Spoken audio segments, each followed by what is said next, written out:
Assalamualaikum warahmatullahi wabarakatuh. Sebelumnya perkenalkan, nama saya Okta Nadia dengan NPM 21632201029 dari Prodi Administrasi Publik. Di sini saya akan menjelaskan beberapa materi kepemimpinan. Kepemimpinan bisa atau group in effort toward goal achievement in a given situation, atau kepemimpinan itu sendiri adalah proses-proses mempengaruhi kegiatan-kegiatan seseorang atau suatu kelompok. Selain itu juga kepemimpinan memiliki peran dan fungsinya tersendiri. Yang pertama, memiliki peran menciptakan visi bagi organisasinya, dalam artian memuat pernyataan tentang cita-cita organisasi, apa yang ingin dicapai, dan akan menjadi seperti apa sebuah organisasi tersebut. Yang kedua, ada menganalisis anggota timnya dan menempatkan orang-orang yang mumpuni pada posisi yang tepat sesuai dengan kompetensinya masing-masing. Yang ketiga, ada pemimpin harus bisa membaca potensi anggota-anggotanya yang dipimpinnya, serta mengembangkan kemampuan dan volumenya mereka. Yang keempat, pemimpin harus dapat menginspirasi dan memotivasi anggota-anggotanya. Yang kelima, di lain pihaknya, seseorang pemimpin harus berani dan mampu mengambil tindakan terhadap anggotanya yang menyeleweng atau membuat salah, yang malas dan yang telah membuat salah sehingga merugikan organisasi, dengan jalan memberikan celaan, teguran, dan hukuman yang setimpal dengan kesalahan apa yang diperbuatnya. Di sini juga pemimpinan memiliki fungsi. Yang pertama, fungsi perencanaan, merupakan hasil pemikiran dan analisis situasi dalam pekerjaan untuk memutuskan apa yang akan dilakukan.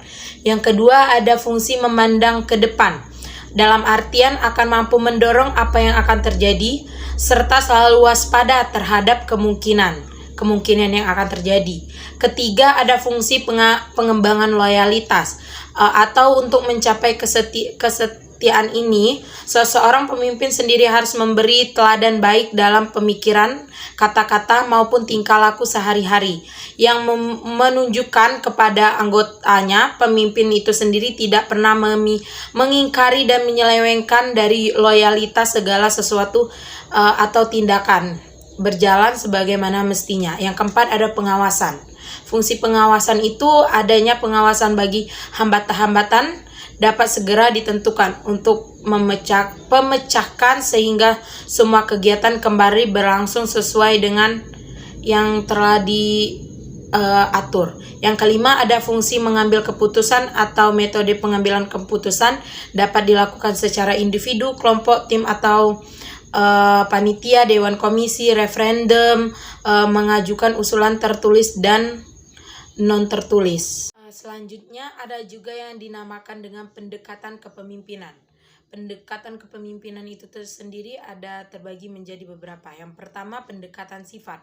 Pendekatan sifat itu memandang kepemimpinan sebagai suatu kombinasi sifat-sifat yang tampak pada seseorang. Yang kedua, ada pendekatan perilaku.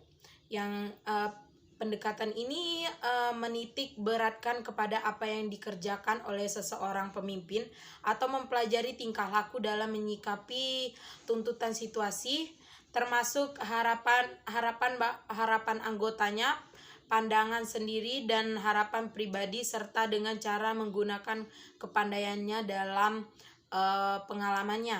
Yang ketiga, ada pendekatan situasi atau kepemimpinan situasi, merupakan pendekatan terhadap kepemimpinan yang menyatakan bahwa keberhasilan tugas pemimpin tergantung atas situasi itu sendiri yang perlu diperhatikan dan diperhitungkan bagaimana pemimpin itu beroperasi. Selanjutnya ada yaitu sumber-sumber kekuasaan. Kekuasaan adalah kemampuan yang dimiliki seseorang atau kelompok orang untuk mempengaruhi individu lain atau kelompok lainnya. Kekuasaan juga akan menentukan siapa yang pantas seharusnya mengambil keputusan dalam suatu organisasi. Sumber-sumber kekuasaan tersebut ada hal-hal yang harus dimiliki oleh seseorang pemimpin atau pengusaha. Karena ketika seseorang pemimpin memiliki kekuasaan yang besar, maka semakin besar pula tanggung jawab yang akan diemban pemimpinnya. Entah pemimpin dalam lingkungan politik atau organisasi lainnya. Terdapat beberapa sumber-sumber kekuasaan. Pertama ada sumber penghargaan, imbalan, kekuasaan pelaksanaan, yang sah, kekuasaan ahli, kekuasaan referensi. Terhadap prinsip dasar kekuasaan, sumber kekuasaan tersebut adalah hal yang harus dimiliki oleh seorang pemimpin atau pengusaha. Karena ketika seorang pemimpin memiliki kekuasaan yang besar, maka semakin besar pula tanggung jawab seorang pemimpin tersebut yang akan diembannya, entah pemimpin dalam lingkungan politik atau organisasi lainnya. Terdapat beberapa sumber kekuasaan. Yang pertama, kekuasaan penghargaan atau imbalan. Yang kedua, kekuasaan paksaan. Yang ketiga, kekuasaan sah, kekuasaan ahli, kekuasaan referensi. Dan juga terdapat beberapa prinsip dasar. Yang pertama, persuasi, kesabaran, kelembutan, sikap menerima. Dan ada beberapa contoh kekuasaan. Yang pertama ada kekuasaan pada sebuah organisasi dan contoh kekuasaan dalam lingkungan keluarga sendiri. Kepemimpinan juga memiliki gaya dan teknik tersendiri. Yang pertama, gaya pemimpinan. Gaya kepemimpinan itu yang pertama ada otokratis.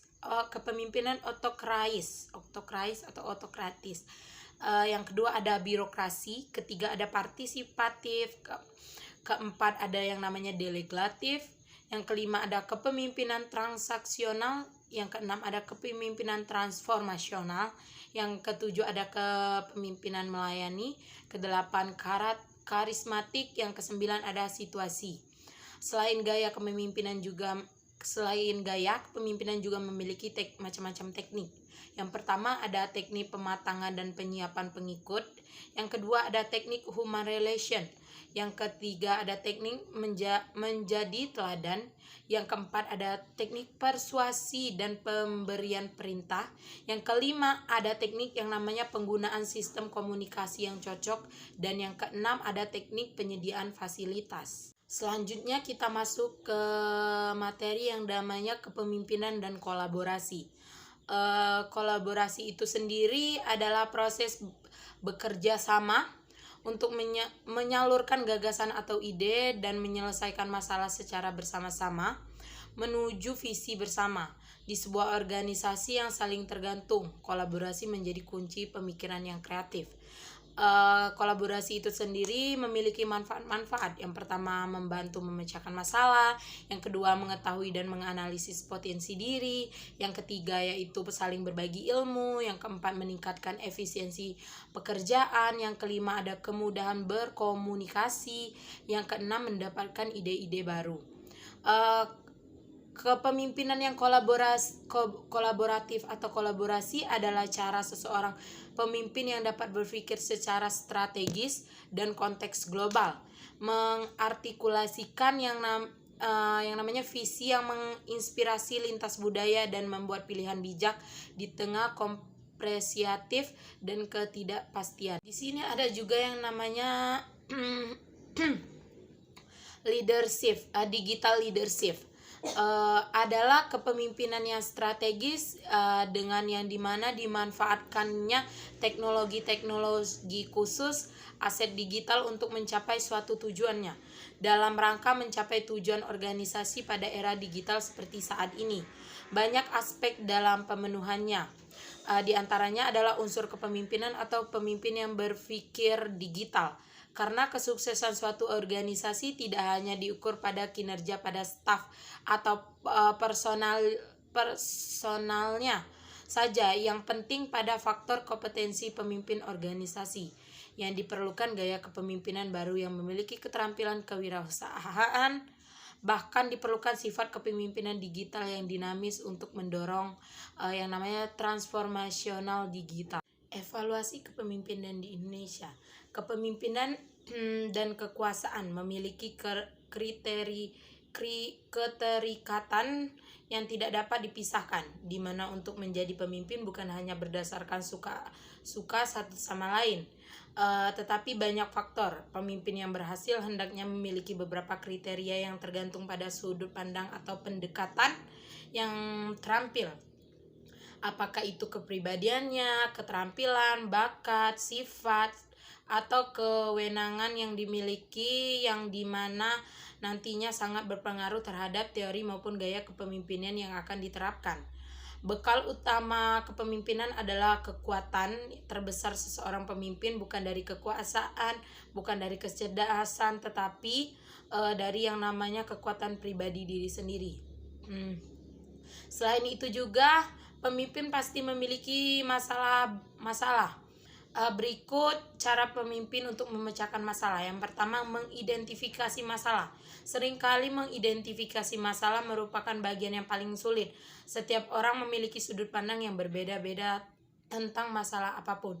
Yang kedua, mengembangkan alternatif. Solusi ini merupakan aktivitas yang menyenangkan. Curahan pendapat merupakan cara yang paling populer untuk memunculkan beragam yang namanya gagasan. 3, ada mengevaluasi alternatif solusi.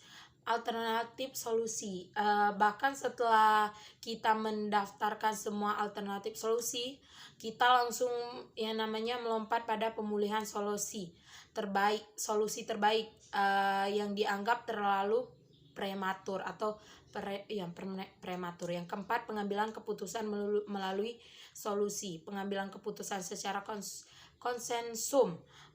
Bukan berarti setiap orang harus senang dengan keputusan yang diambil. Yang kelima, ada melakukan tindakan banyak kelompok begitu berlarut-larut dalam pengambilan keputusan. Mereka lupa tujuan mengambil keputusan adalah untuk melakukan tindakan-tindakan yang menyeleneh untuk memecahkan suatu masalah. Baiklah, itu saja materi yang dapat saya sampaikan. Apabila banyak kesalahan, saya mohon maaf. Saya akhiri. Wassalamualaikum warahmatullahi wabarakatuh.